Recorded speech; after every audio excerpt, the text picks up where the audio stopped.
Hello everyone, I'm Eden and welcome back to Apollo Justice Ace Attorney. We are on Turnabout Succession, which is the last case of this game. We are finally going 7 years into the past to find out what happened with Phoenix. Like why everything seemed to go wrong. It's showtime. Or showdown, I missed what it said. I lost. It's only a game of poker. A game I've played for a long time. And only lost twice. Who was the first? The man I killed, of course. Killed? Okay, Phoenix and... it's one of the Gramarys. Well, it seems I found the partner I've been looking for all along. Over a game of cards? Why, yes, over a game of cards. But that doesn't explain why Phoenix is a poker player. That was how we first met. 7 years ago.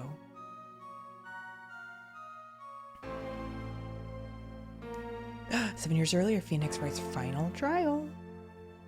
I have been waiting to find out all this entire game, what has gone on.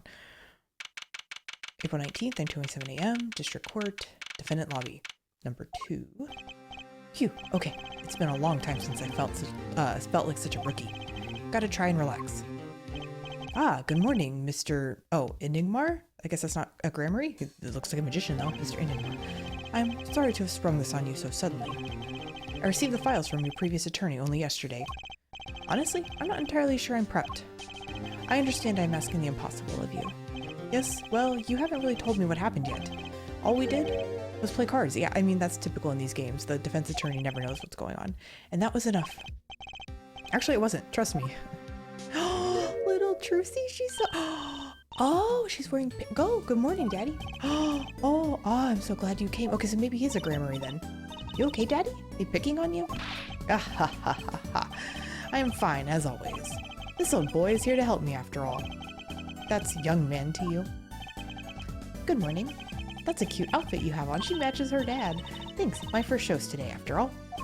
Oh, I'm sure it is. What the heck is she talking about? Oh, old boy. Huh? Me? Look what he started. Here. It seems fate's clock will make me wait a little longer, at least only less than 10 swift minutes remain. To all those who have supported me in my life's work, I give thanks for Oh, Magnifique Grammar. What's this? I don't know. I just got it over there in the hall. They told me to give it to the old boy in the blue suit with the spiky hair. They said it was really important. What's this? A memo for you or some such? Not from the looks of it. What is this? Looks like a page from someone's diary. I'll give it a read later. Is this the thing that, got forged? Mysterious paper received just before the trial. Well, let's, court record. Okay, we have the attorney's badge with the crime scene photo. Whoa, what does it say? Body found in hospital room, shot in the head. Good lord. Okay. Okay, oh, so this is Magnifique Grammary. Male, between 11 and 11:30, estimated time of death, cause of death, loss of blood from bullet wound, no, malignant tumor found in the victim's liver. Okay, and then this is the paper we just got. Seems fate's clock will make me wait a little longer, at least only less than 10 swift minutes remain. Okay, interesting. Alright, well, I'm sure we'll get more information. We'll get through it somehow. Incidentally, the prosecutor today is a new guy, I hear. Ah, an easy win then, yes? They're calling him a true thoroughbred. Thoroughbred? What, horse? In the history of the prosecutor's office. Of course, there's one of these every year. The switching of attorneys just before the trial. I know it is a difficult situation I put you in. But allow me to say one thing, Mr. Wright. Yes? They will not be able to pronounce me guilty today. So do your best, but do not worry. First time a defendant's ever given me a pep speech. I'll do what I can. Ha ha ha ha ha. I see you do not understand. What? You see, it will be impossible for them to declare a verdict. Impossible? Yes. Isn't that right, Trucy? Yep, you bet, Daddy. My first look at the case was only yesterday, and the information I was given was a tad bit lacking, to be honest. It always is. Still, I'll do what I can, for their sake. I believe the curtains will be lifting any time now. I am in your capable hands, Mr. Wright. My client is Shady Enigmar? Wasn't that the name of the guy from the first case? It was like Shady or because I remember I was like, how do you pronounce this? Is it Shady or Shady? So yeah, I mean, obviously everything's gonna be connected.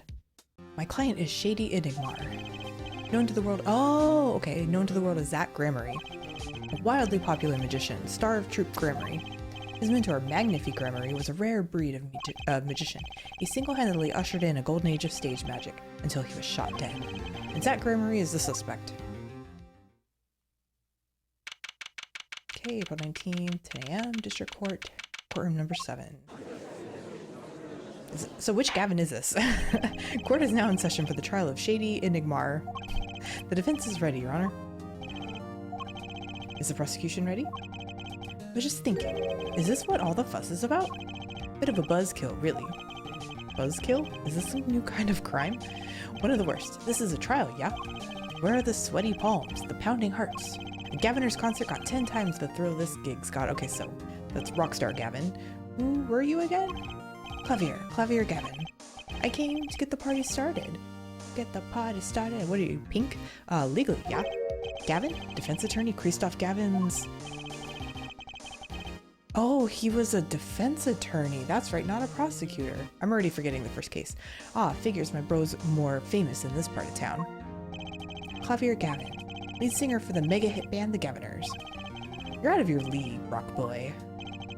I know what you're thinking. You're out of your league, rock boy. Yeah, that's exactly what I was thinking. True, my debut single, 13 Years Hard Time for Love, was went platinum overnight.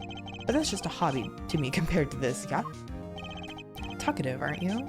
I like your affected Euro-rock accent, by the way. Oh, yeah, I'm not giving an accent. I'm just getting warmed up, Attorney Wright. Perhaps you would be so kind as to fill us in on the case? Achtung, baby, time to call on the opening act. What was his name again?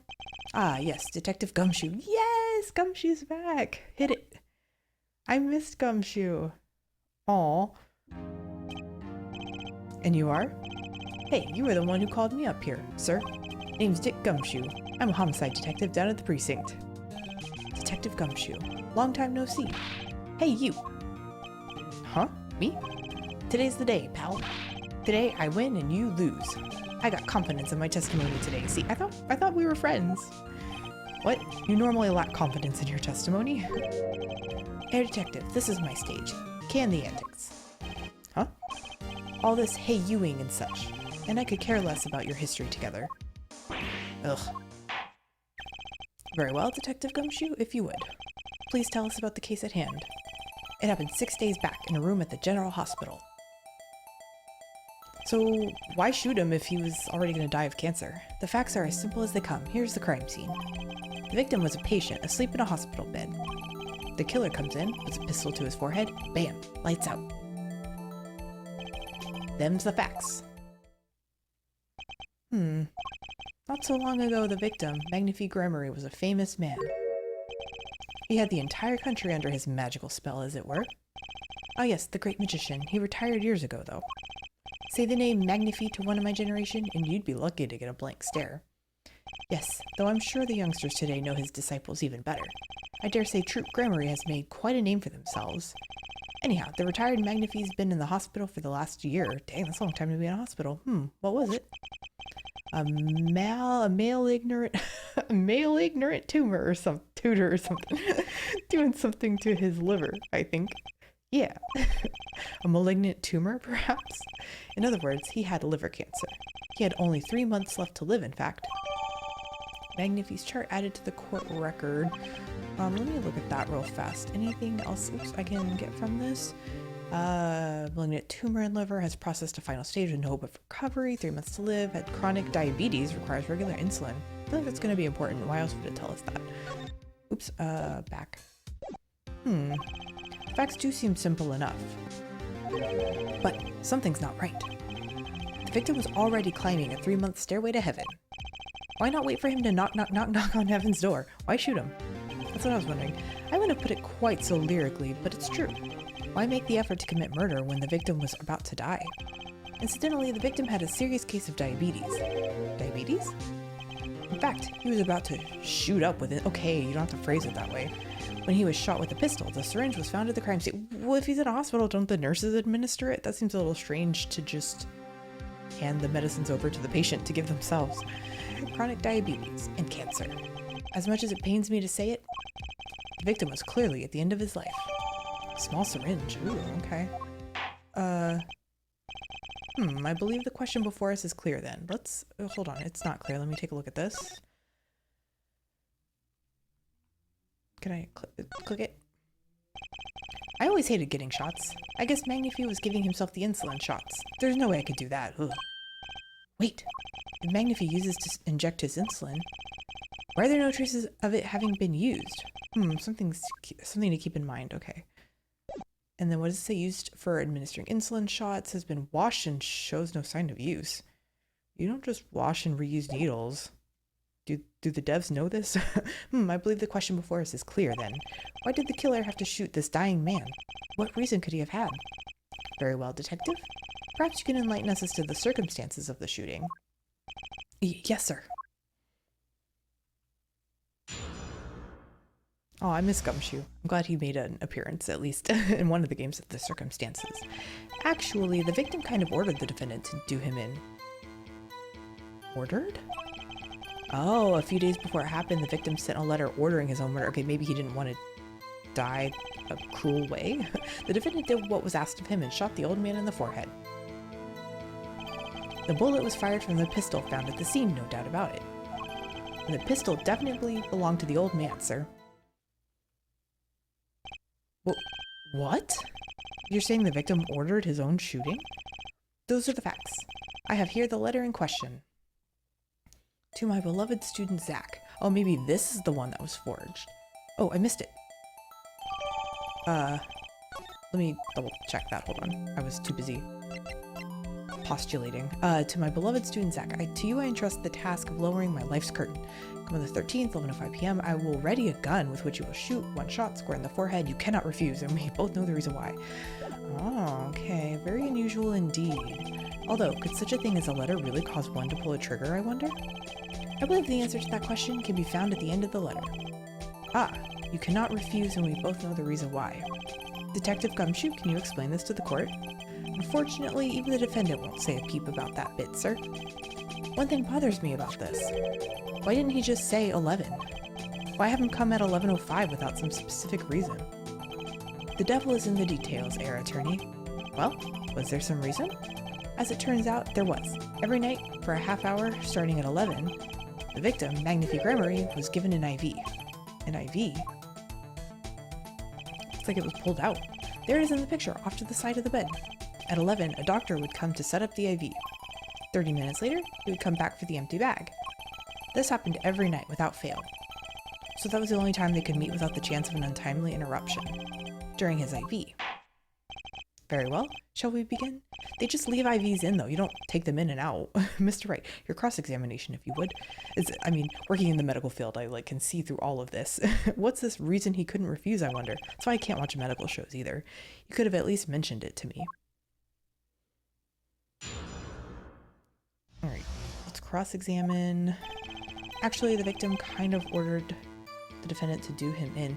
You know, I think even the bar is different. The bar in the top right there, I think that's the bar from the original games and not the bar that they've had in the last few cases. I think that's funny.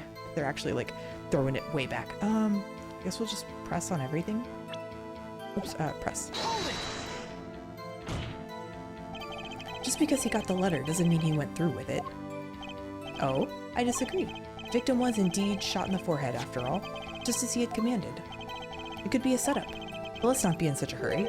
Maybe we should let the witness talk for a change. Thanks, pal.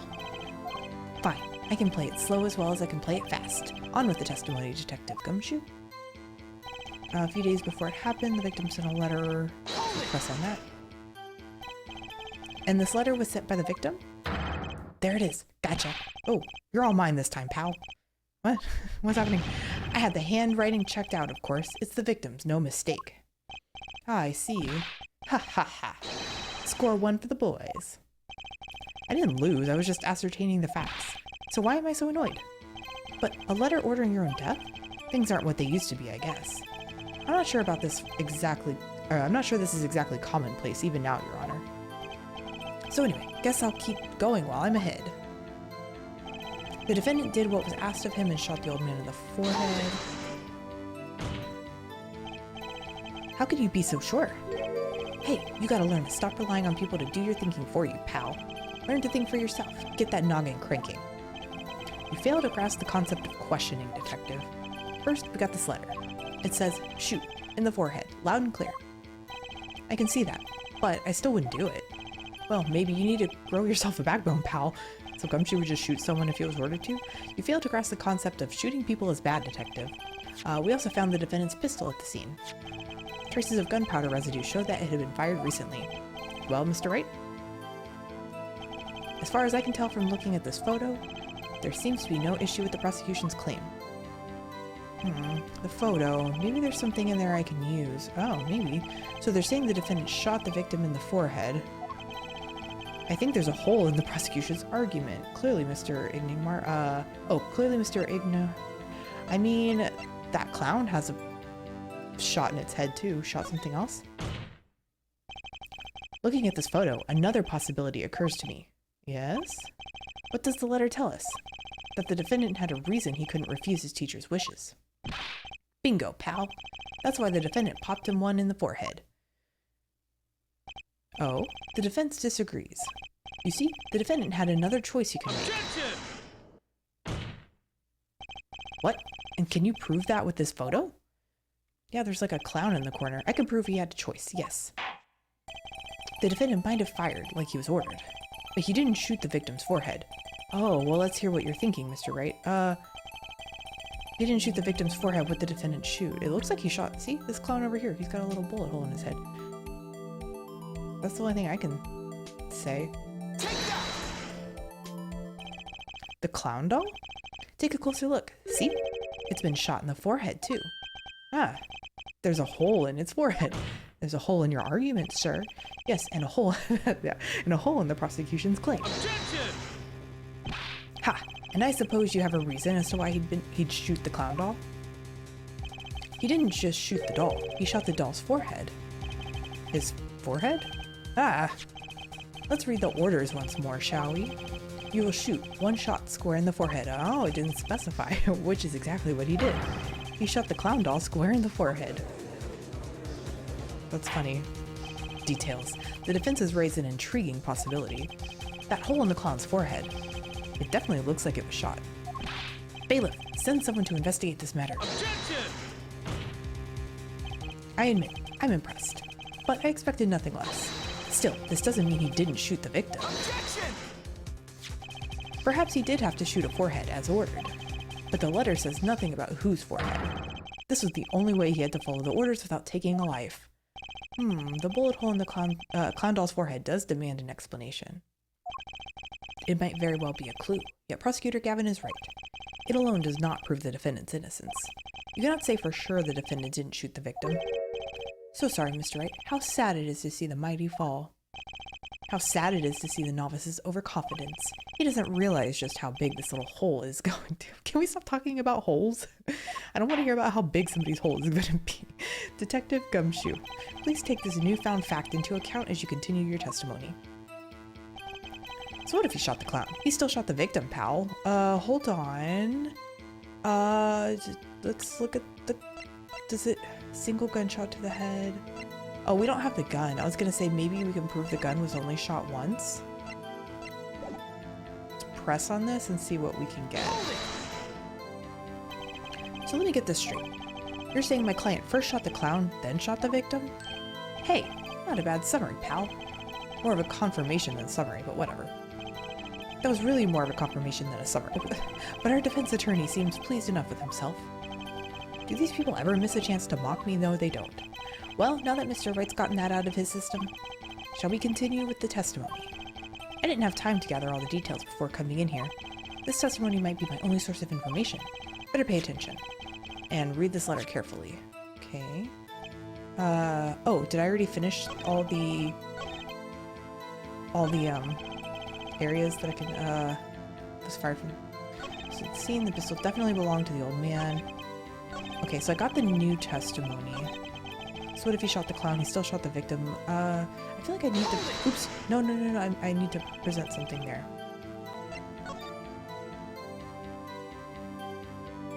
Oh, but this also says, I will ready a gun with which you will shoot one shot square in the forehead. So I think we could present this to show he didn't shoot it twice. Objection! Oh, am I wrong? Oh no, that's not correct. Okay. That makes sense to me though. Alright, there's nothing faulty. I see through it though. Fortunately, I have to penalize you, Mr. Wright. No! Okay. I must be on the wrong track. I thought I was on the right track. Maybe I should press on this and the pistol definitely belonged to the old man. Why are you so certain? What pile of sand has your head been stuck in all this time, pal? You never heard of Zack and Valance quick draw shoot 'em? I haven't. Huh? What's that? One of the defendant's specialties. Oh. Zack and Valance stand on either side of a girl. Then they shoot. But the bullets don't hit her. Instead, they hit everything else on stage. This is one of the pistols they used in their show. Got a great design, huh? The kids love it. Sounds dangerous. Many boys and girls join the police because of that pistol, I hear. You know, that would explain a lot about the police force. And when they miss a lot, is that what he's saying? Troop Grammar stopped doing that act a while ago. The old man held onto that pistol ever since. Okay. I mean, I feel like that's going to be important later too, but this has to be the, what I present on. Maybe I should just press. I think this is the only statement I haven't pressed on. The bullet was fired from the pistol found at the scene, no doubt about it. You mean this pistol? The one in the crime scene photo? That's the one. It's a funny looking gun, so there's no mistaking it.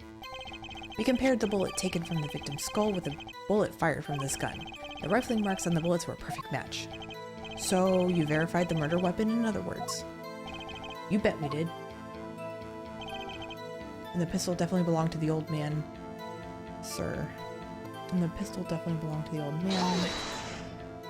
I already pressed this though. Why are you so certain? The pile of sand, yeah, I did this. Yes, I've heard of the quick draw shoot 'em. Well, now I have, because I've already listened to this dialogue. I think I need to present something. I'm kind of stuck. Instead, they hit everything else. That's really funny. Okay. Yep, they love it. Okay. Yep, they stopped doing that act.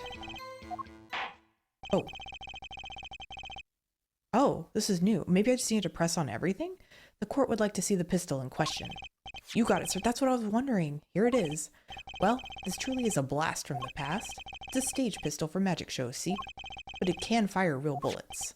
It looks so much bigger in real life than on TV. Yeah, but it can only hold one round. By the way, the pistol's firing chamber is empty. And it shows traces of having been fired recently. So were any fingerprints found on the gun? Unfortunately, no. Of course, the defendant is known for wearing gloves. We might say that a lack of fingerprints is, in fact, a fingerprint of its own. Aha, intriguing point. Well made? Whoa, whoa, whoa, not well made, not intriguing. In any case, the court accepts this evidence. Okay, so now I have the gun and the evidence. That'll help. Fires one. Oh, it only fires one real bullet.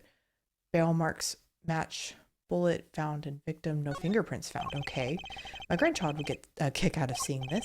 But now it's time to return to our testimony. Okay, so now I can present this on his final statement because it only fires one bullet at a time. That's what I needed. I was on the right track. I just need the right piece of evidence. The trickiest cases often seem the simplest. Prosecutor Gavin, you missed the bullet hole in the clown's forehead. If you hadn't missed that, you might have come to a very different conclusion. Understand? Yeah, but like I just said, pal. After he shot the clown in the forehead, he went and... Objection! That can't be the case. Did nothing of the sort to the victim. The pistol proves he could not. The murder weapon? How? It's quite simple, Your Honor. This pistol only holds one bullet at a time. Ah.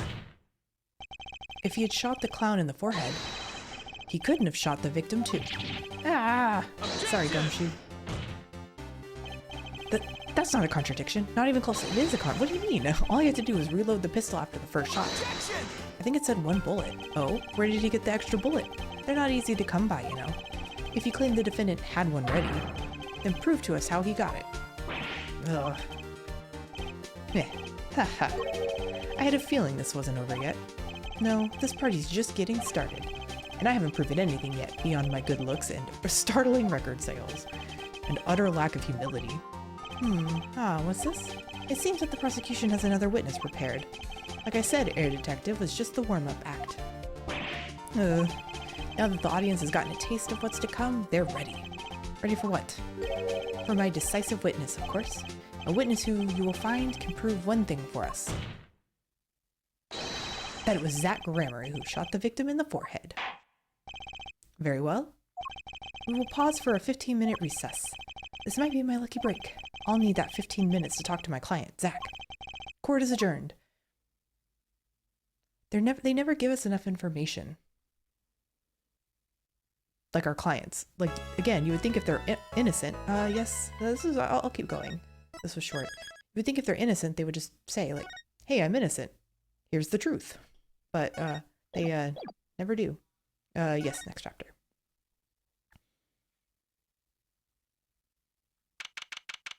Okay, 11:21 a.m., District Court, Defendant Lobby number 2. Very impressive, Mr. Wright. I have to say, I expected nothing less. We've only just begun. I was hoping you could tell me a bit more about what happened, actually. I did not think you would believe me if I told you. Better that you discover the truth for yourself. I was thinking of you, you know. I think we need less thinking and more talking. That night in the hospital, what really happened? Ah, the way your eyes gleam, Mr. Wright. Yeah, just tell me the truth. You'll scare Trucy. Speaking of which, where is she? You've seen the problem yourself, the letter. The one shot in the forehead. One, right? Yes, and the reason he speaks of. I could not deny my mentor's wishes, even if it meant my own death. Why not? This is something I will not say, for now at least. What's this for now business? I've done many things in my life, some well, some poorly. But this is a cross we must bear alone to our graves. We? You wanted to know about the night of the incident? Finally, this guy sure likes to take his time getting to the important stuff. Of course, I had no intention of shooting my mentor. I snuck into his room that night at the appointed time.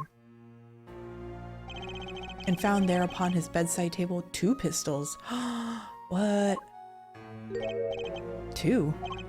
Yes, the one I had used on stage, and the one that had been used by my partner, Valent. Oh, for the Zach and Valent's quick draw thing? Oh, okay, they had 1 each, I see. My mentor had the look of one sleeping. I stood by his bedside, hearing only the light sound of his breathing. Then I took the pistol into my hand. I cannot deny that my resolve faltered then, for a moment. You faltered? You mean you thought about shooting him? Recall there was a reason I could not refuse his request. His last such request, though not his first. So there were other requests you couldn't refuse before? To be honest, I've not always been steadfast, and I fear I've brought pain upon Trucy. Was Magnifi coercing his disciples somehow? Just what was going on in Troop Grammary? Yet, in the end, I did not shoot him. Instead, I turned and shot the clown. I took the pistol I'd fired and placed it in my pocket. In your pocket? I believe you examined the bullet in the clown's head. You will find it to be different than the one in my mentor. What were those things called? Rifling marks. Yes, well, that is all I have to tell you. Concerning the case. Concerning the case? You mean there's something else you can tell me? You are a fascinating man, Mr. Wright. Thanks? Yes, there is something. My mentor, his eyes opened. What? Magnifi Grammary? The old devil, he was not asleep, you see. Of course, the gunshot would have woken him anyway. And there we had our last discussion as mentor and pupil. Oh, it was not a long discussion, maybe 5-10 minutes or so. What did you talk about? Mr. Wright, did I not just tell you? It does not concern this case, but it might. Zach Grammary, he seems pretty steadfast to me, or maybe just stubborn. Mr. Wright, your presence is requested in the courtroom. Once again, I am in your hands. Right, let's get back in there. Okay, April 19th, 11:37 a.m., District Court, room number 7. Court is now back in session. During our recess, a bullet was found in and dug out from the clown's head. Well, this is news. And the rifling marks?